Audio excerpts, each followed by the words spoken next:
Xin chào 500 anh em, chào mừng anh em đã trở lại với channel của mình. Các cụ có câu đằng sau người đàn ông thất bại là người đàn bà xúi dại. Trong chương 247, dù ở biên giới Spain Dante chưa thất bại, nhưng chúng ta không phải chờ đợi quá lâu để chiêm ngưỡng tài năng xúi dại của người phụ nữ phía sau Dante, Vanicia. Khác với Dante và Zenon, đến hết lần này Vanicia mang theo tới 5 thuộc hạ. Họ là những tinh binh được lựa chọn kỹ càng, sở hữu tới 50% sức mạnh hắc ám.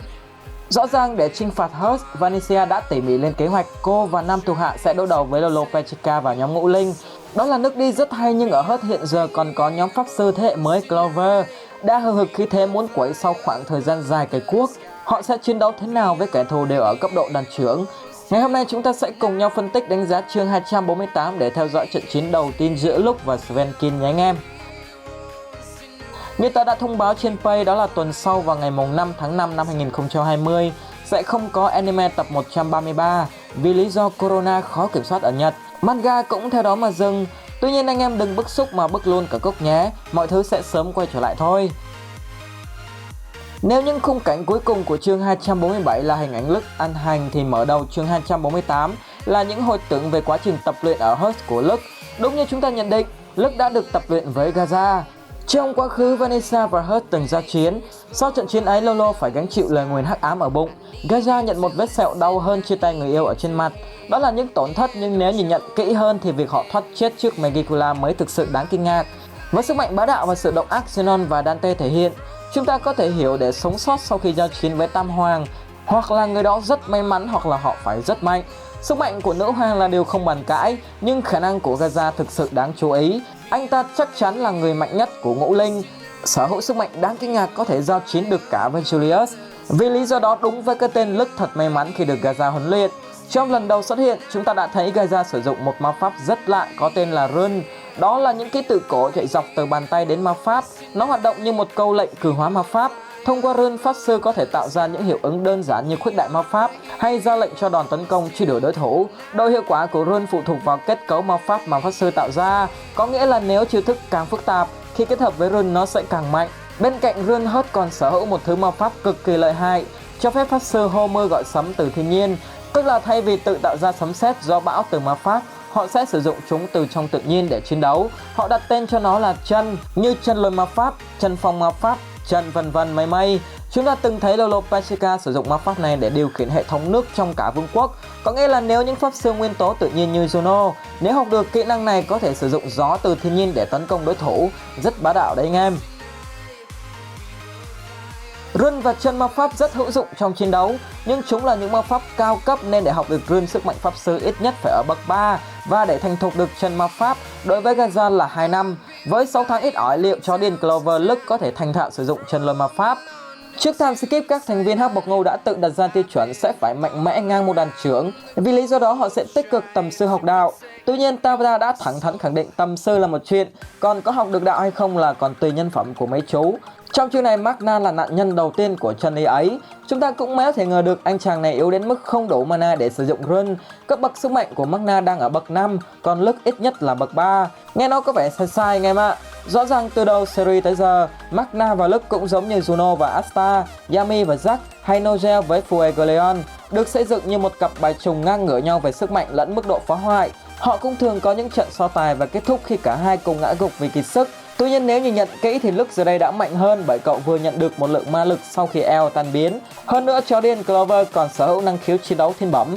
Vì lẽ đó cậu có thể thực hiện Rune trong lần thử thách đầu tiên là điều có thể chấp nhận được. Đi sâu một chút về Luke, cậu sinh ra và lớn lên ở làng Ivona trong một gia đình nông dân. Từ nhỏ Luke sống với mẹ và thường bị bà đánh đập vì nụ cười khác người. Mẹ Luke thường tỏ ra khó chịu vì đứa con trai không biết giận dỗi, khóc lóc hay bất kỳ cảm xúc nào khác. Tuy nhiên thái độ đó của mẹ cậu biến mất hoàn toàn sau khi Luke đánh bại một quý tộc trong cuộc thi ma pháp ở trường. Thay vì giáo dục con đúng cách, bà ta liên tục khuyến khích Luke không được phép thất bại, phải trở nên mạnh mẽ và đánh bại tất cả đối thủ. Những lời dạy của mẹ in đậm trong tâm trí Luke đến lúc trưởng thành. Cậu dường như bị ám ảnh vì nó, và đó cũng là lý do vì sao cậu có niềm đam mê đặc biệt với chiến đấu. Đối thủ càng mạnh cậu càng trở nên hứng thú. Trước đây tớ từng có một bài viết nêu ra giả thuyết Luke xuất thân từ quý tộc. Điều này liên quan đến người cha bí ẩn của cậu.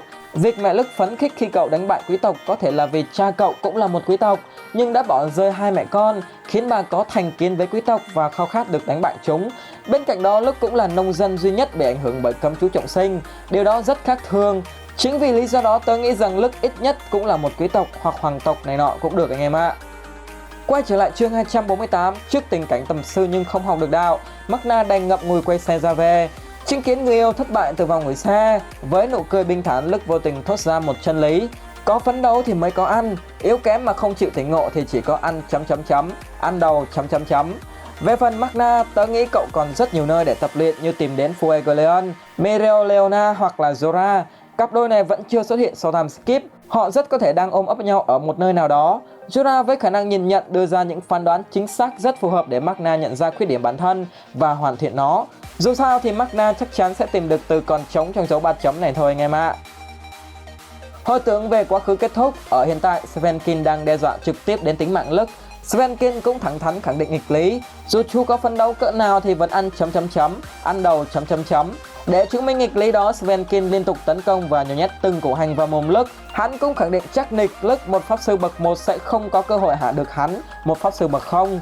Hắn tỏ ra vô cùng tự tin về bị phụ ma pháp, như một thứ không thể thích nghi bởi khả năng tương thích và vô hiệu hóa ngay lập tức các đòn tấn công của đối thủ.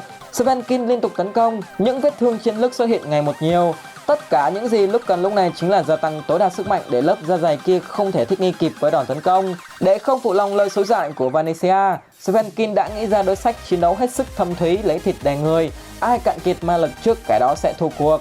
Tuy nhiên hắn ta không ngờ rằng trước mặt hắn là chiến binh chó điên nhất series, từng đứng trước biết bao kẻ thù hùng mạnh nhưng cậu ta không hề do dự một giây phút nào. Giờ đây cũng vậy, thẳng tiến vào trận chiến, Lức liên tục tung ra những đòn tấn công đầy tốc độ và uy lực.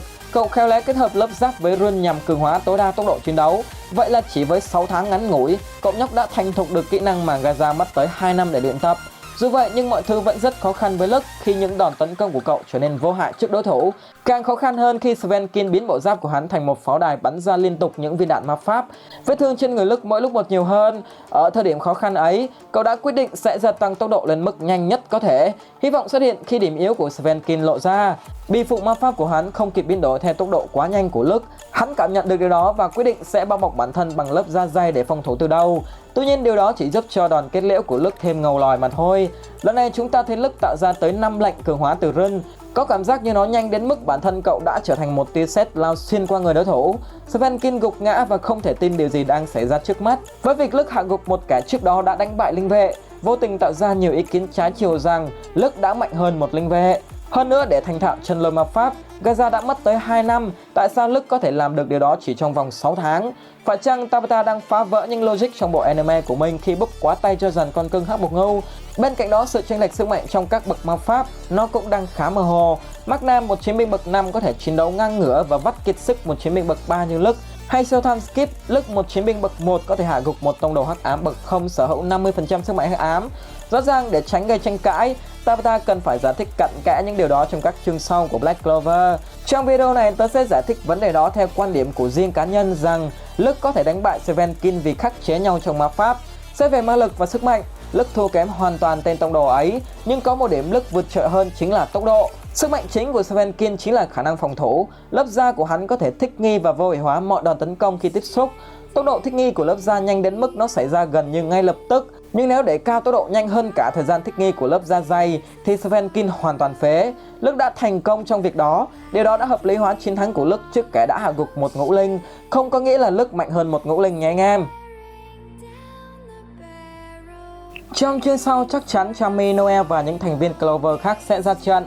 Sức mạnh của Noel sau time skip là điều chúng ta mong đợi. Liệu cô bé có nối gót hai người bạn Asta Juno ngậm ngùi ăn hành không trượt củ nào như trước kia? Lót dép hỏng thôi anh em ạ. Vừa rồi chúng ta đã cùng nhau phân tích đánh giá chương 248 Black Clover. Xin cảm ơn anh em đã lắng nghe. Xin chào và hẹn gặp lại anh em ở những video sau của Anime Wiki. Bye!